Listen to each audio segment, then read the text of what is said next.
What's up mga Megs? Ito pala sa harapan natin yung ating Yamaha R3 na version 2. At yung odometer ngayon nito mga amigo ay nasa 14,783. Patayin mo natin yan. So ngayong araw ito mga Megs, mag-change oil tayo ng ating Yamaha R3. Plus, palit na rin tayo ng kanyang oil filter. Kaya tara mga Megs, change oil na tayo.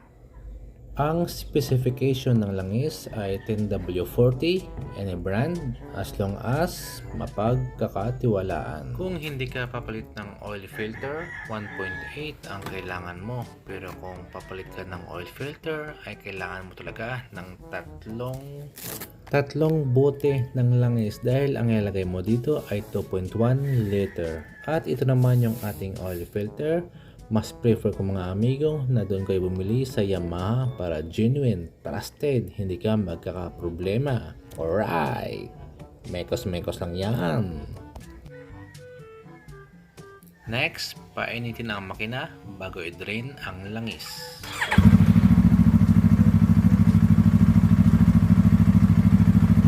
Antayin na mag 2 bars yung temperature. Yun, mag 2 bars na. Bilis. Patayin na ang motor. Maglagay ng sapin sa sahig para maiwasan ang pagkalat ng dumi ng oil o tulo sa sahig.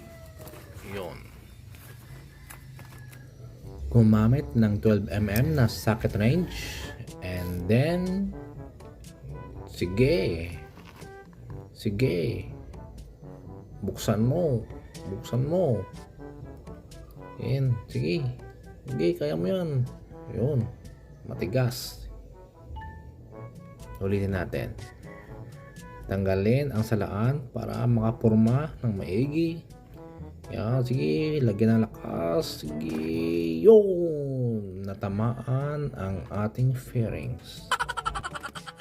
Pwede mo na kamayin yan, pero bilisan mo lang para hindi ka matamaan yun. Tamaan ka ng oil, nabasa tuloy yung iyong daliri.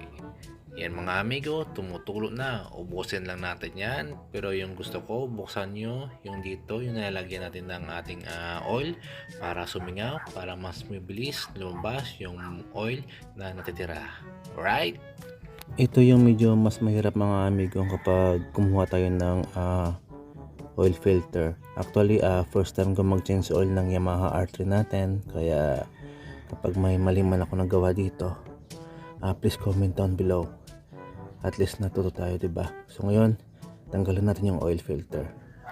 Gumamit tayo dito ng basahan mga amigo para mas makapit siya, tapos pihikin mo siya ng pakanan. Yan, sige, pihikin mo, lakasan mo, sige, at yun, ayaw matanggal. Pero sa teknolohiya ng video na ito ay ito mga amigo, natanggal na natin. Siyempre, edit lang yan. Pero siyempre mga amigo, nahirapan talaga ako dito. Grabe, basang-basa ng pawis yung damit ko dito. At yun, tumulo na mga amigo ang natitirang oil. Patuloyin natin. Linisan ang drain bolt para makapagsimula na tayo na ilagay ang bagong langis. Bago.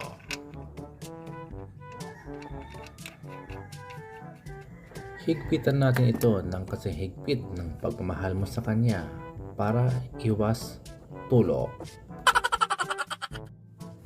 Linisan din ang lagayan ng oil filter dito para walang kapit na dumi na kagaya ng kaibigan mo na kumakapit sa iyo ang dumi.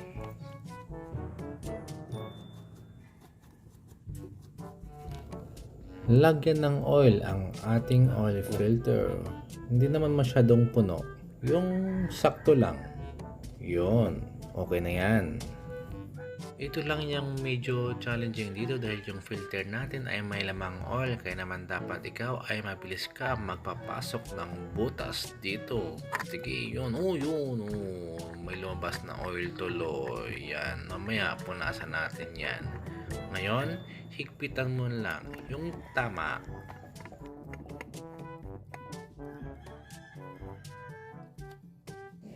Punasan natin ito ng basahan para walang kumapit na mga dumi, tapos higpitan. Higpitan ng kasing higpit ng pagmamahal mo sa kanya na kahit siya ay hindi mahigpit sa iyo. Ha? Ano yon? Nakalagay na ang filter, nakalagay na ang drain bolt. Ngayon, ilalagay na natin ang ating bagong langis. Bago maglagay ng langis ay linisan muna ang paligid nito para walang may pumasok na dumi doon sa loob ng ating makina. Kagaya ng kasama mo sa trabaho na akala mo ay malinis siya. Gawa tayo ng improvised na embudo na galing sa bag ng anak ko. Ngayon, ilagay na natin ang ating bagong langis. 1 down, dahan-dahan lang sa paglagay dahil mahal yan, 300 plus yan. Ubusin dahil mahal, ubusin, pigain.